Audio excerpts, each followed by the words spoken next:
Abraha काबा से इतनी नफरत क्यों करता कि 60,000 फौज लेके काबा पर हमला कर दिया? क्योंकि काबा पूरे अरब के लिए सबसे मुकद्दस जगह बन चुकी थी। पूरे अरब से लोग मक्का इबादत के लिए आते थे, जिससे चंद लोग बहुत पैसा कमा रहे थे। अब्राहा को इस बात से बहुत गुस्सा आता था कि ये गरीब मक्का वाले, ना इनका कोई बादशाह है ना कोई गवर्नमेंट है, ये क्यों पूरे अरब का सेंटर बन चुके हैं। तो उसने हमले से पहले अपनी सल्तनत यमन के कैपिटल सना में एक बहुत बड़ा चर्च बनाया ताकि लोग काबा को छोड़कर उसके पास आए। लेकिन ये प्रोजेक्ट पूरी तरह फ्लॉप हो गया, जिसके बाद अब्राहा के पास सिर्फ एक ऑप्शन बचा था, किसी तरह काबा को गिराया जाए।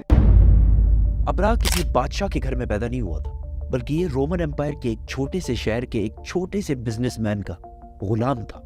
असल में मसला ये था कि यमन और हबशा की लड़ाई बहुत अरसे से चल रही थी, क्योंकि यमन वाज डोमिनेटेड बाय जूज, यहूदी, और हबशा में सारे क्रिश्चियंस रहते थे। तो क्या होना था? There was a big war. तो पहले यहूदियों ने हमला किया और क्रिश्चियन इलाकों में बहुत तबाही मचाई, जिसकी वजह से सुपर पावर रोमन एम्पायर को बहुत गुस्सा आया। तब भी क्रिश्चियंस ही सुपर पावर थे, तो रोमन एम्पायर ने हबशा में अपने क्रिश्चियन भाइयों की मदद करके यमन में यहूदियों की सल्तनत हमेशा के लिए खत्म कर दी। और इस काम के लिए उन्होंने अपने ही गुलाम को भेजा, जिसका नाम था अब्राहा, जो 1 लाख फौज लेकर गया और यहूदियों की तबाही मचा दी। इस जीत के बाद अब्राहा बहुत ज्यादा स्ट्रांग हो गया और उसने यमन को अपने ही मुल्क हबशा से अलग कर लिया। हबशा के बादशाह को इस पर बहुत गुस्सा आया और उसने फिर एक फौज भेजी, लेकिन इस बार अब्राहा के खिलाफ। इस नई फौज ने अपने ही जनरल को कत्ल करके अब्राहा के सामने पेश किया और अब्राहा के फौज में शामिल हो गया। इसके बाद अब्राहा पूरे अरब का सबसे ताकतवर बादशाह बन गया और पूरे अरब में उसका इन्फ्लुएंस फैल गया, सिवाय एक चीज के। हर साल पूरे अरब से हजारों लोग मक्का में काबा के तवाफ के लिए जाया करते थे। तो अब्राहा ने सोचा, इसमें कौन सी बड़ी बात है, हम भी एक बना देते हैं। तो उसने अपने कैपिटल में एक आलीशान चर्च बनाया, जिसको उसने पूरे दुनिया के हीरे जवाहरात से भर दिया।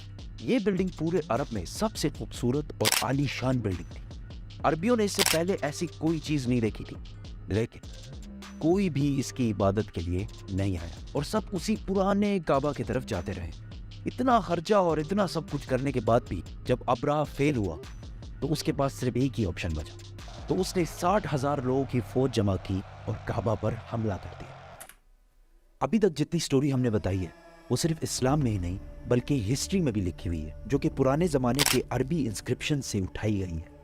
इन सब में अब्राहा एक बहुत बड़ा बादशाह था, लेकिन उसके मक्का जाने का कोई भी जिक्र नहीं है। लेकिन रीसेंट फाइंडिंग्स में कुछ ऐसी यहूदी इंस्क्रिप्शंस मिली हैं जिसमें क्लियरली लिखा हुआ है कि अब्राहा ने एक जगह पर हमला किया था जिसमें उसे बुरी तरह शिकस्त हुई थी। तो अब बड़े बड़े हिस्टोरियंस भी इसको मक्का पर इसी हमले को करार दे रहे हैं, जिसमें अब्राहा अपने साथ कुछ हाथियों को भी लेकर गया था। अरबियों को पता था कि वो इनका मुकाबला नहीं कर सकते। कुछ कबीलों ने लड़ाई करने की कोशिश की, लेकिन अब्राहा ने उन्हें कहा कि वो कोई खून खराबा नहीं चाहता, वो सिर्फ काबा को गिराना चाहता है ताकि लोग काबा को छोड़कर उसके चर्च में आए। आसपास सब लूटने के बाद जब वो मक्का पहुंचा, तो उसने उनके चीफ को बुलाया। तो अब्दुल मुतलिब ने आकर कहा कि आपने मेरे कुछ ऊंट कब्जा किए हैं, वो मुझे वापस कर दें। तो अब्राहा ने हंस कर कहा कि मुझे तो लगा तुम बहुत बहादुर शख्स होगे, तुम्हें तो अपने ऊंटों की टेंशन है। तो अब्दुल मुतलिब ने कहा कि मैं सिर्फ अपने ऊंटों का मालिक हूँ, इस घर का जो मालिक है वो जाने और तुम जानो, लेकिन इतना मैं बता दूं, आज तक कोई भी इस घर को नुकसान नहीं पहुंचा पाया। अल्लाह। अगले दिन अब्राहा ने अपनी फौज को हमले का हुक्म दिया, लेकिन उसका हाथी रुक गया और बहुत कोशिश के बाद भी वो नहीं हिला। उसी वक्त आसमान से कुछ परिंदे आए और हर एक के मुंह में एक पत्थर था। ये ऐसे परिंदे थे कि उस दिन से पहले ना इन्हें कभी किसी ने देखा और ना उस दिन के बाद, और वो अब्राहा की फौज के लोगों को टारगेट कर करके मार रहे थे।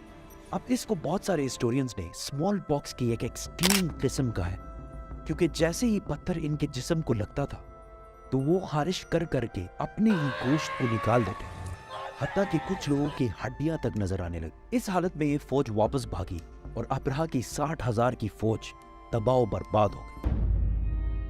मक्का के कुरैश की ये जीत पूरे अरब में फैल गई और कुरैश अरब के नए बादशाह के तौर पर सामने आए।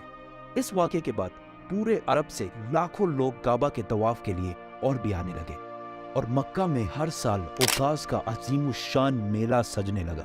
मक्का वालों की दौलत डबल ट्रिपल आसमान से बातें करने लगी। लेकिन इसी साल अचानक एक दिन ईरान के सबसे बड़े टेंपल में जो आग सालों से जल रही थी बुझ गई और उसी दिन मक्का में एक यतीम बच्चा पैदा हुआ जिसका नाम था मोहम्मद।